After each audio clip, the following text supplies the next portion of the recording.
वतन की आबरू रखे वही ईमान सच्चा है, सभी को साथ में रखे वही इंसान अच्छा है। जहाँ हिंदू मुसलमान आपसी उल्फत में रहते हैं, जहाँ हिंदू मुसलमान आपसी उल्फत में रहते हैं, भगत अशफाक का यारो वो हिंदुस्तान अच्छा है।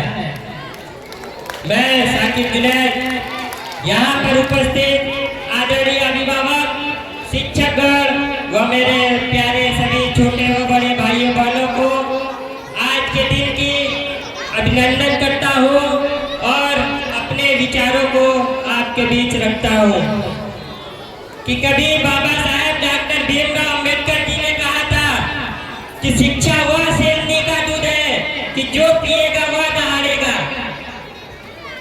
जिन्होंने हमें संविधान दिया उसने शिक्षा पर इतना जोर दिया।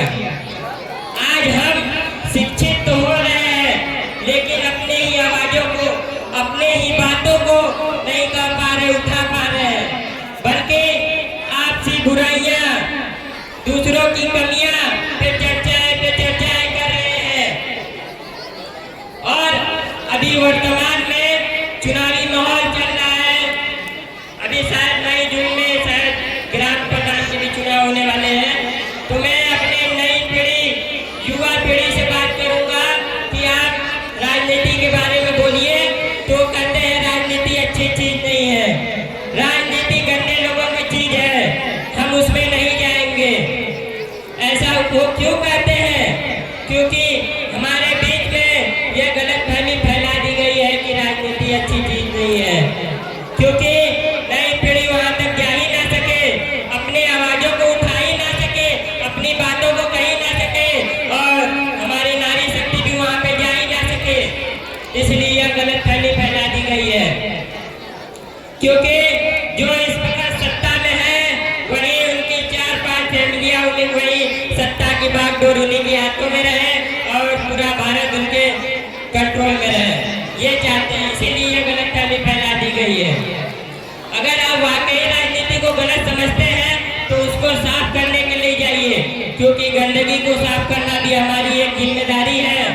और ये बात आपको याद रखना चाहिए कि किसी समाज की नीति जिस चीज पे तय होती है वह सबसे बड़ी शक्ति राजनीति है। तो राजनीति को साफ करिए। और लेकिन हमारे युवा पीढ़ी कहती है नहीं, हम तो सिर्फ रील चलाएंगे, हम शॉर्ट बनाएंगे। तो आप यह बात भी समझ लीजिए कि हम रील भी इसलिए चला पा रहे हैं कि हमारी पॉलिटिक्स ठीक चल रही है। क्योंकि आप नॉर्थ कोरिया में रहते तो वहाँ रील भी ना चला पाते। और आज की पीढ़ी किसमें सिमट कर रह गई है, मैं अपने 4 लाइन की कविता के तक आप तक पहुँचाता हूँ। ये कविता को मैंने इसी मंच पर दोहराया था, फिर से दोहराता हूँ कि कोई सलमान के बालों तो कोई कटरीना के गालों पे मर गए, कोई सलमान के बालों तो कोई कटरीना के गालों पे मर गए, कोई चुम्बन, कोई चेहरे, कोई चालों पे मर गए। ऊपर बैठ के भगत सिंह भी कहते होंगे यार सुखदेव राजगुरु, हम भी किन सालों पे मर गए। और आज की युवा पीढ़ी कहती है कि नहीं नहीं, हमने याद रखा अपने महान पुरुषों को, अपने महान पुरुषों को हमने याद रखा है। कैसे याद रखा है? वो एक लाइन की कविता सुनाता हूँ कि सपनों के झूलों में सभी झूल जाते हैं, कि सपनों के झूलों में सभी झूल जाते हैं। ये तो अच्छा हुआ नोट पे छप गए, न महात्मा गांधी को भी भूल जाते हैं। और आपको अगर अपने इतिहास पढ़ना ही है तो इतिहास के पन्ने को पलटिए। वो नवयुवक, वो वीर थे जिन्होंने अंग्रेजों के सामने अपने छाती पर गोलियां चलाई थी।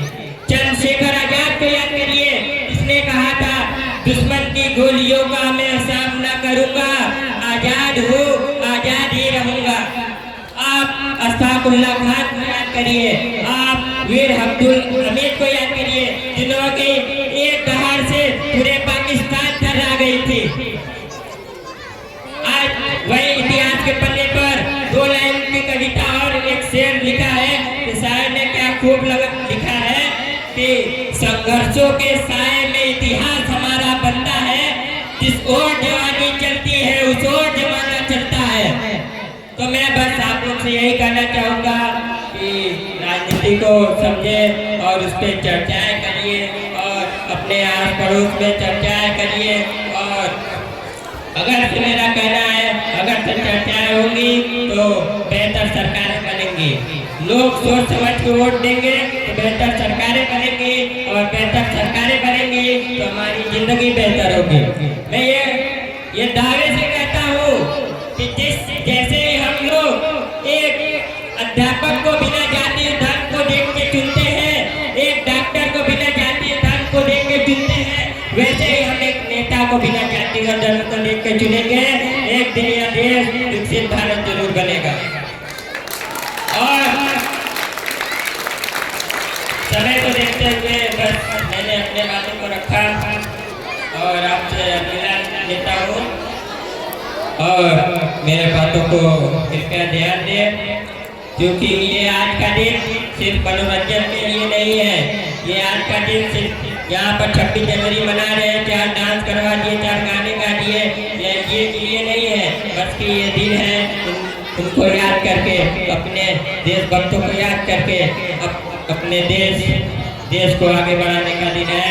और बस एक शेर के साथ मैं अपनी जगह लेता हूँ कि टूटने और बिखरने का चलन मांग लिया, कि टूटने और बिखरने का चलन मांग लिया। हमने भी हालात से शीशे का बदन मांग लिया। हम भी खड़े थे मुकद्दर के दरवाजे पर, हम भी खड़े थे मुकद्दर के दरवाजे पर। लोग दौलत में गिरे, हमने वतन मांग लिया। इंकलाब जिंदाबाद, इंकलाब जिंदाबाद, इंकलाब जिंदाबाद। जय हिंद, जय संविधान।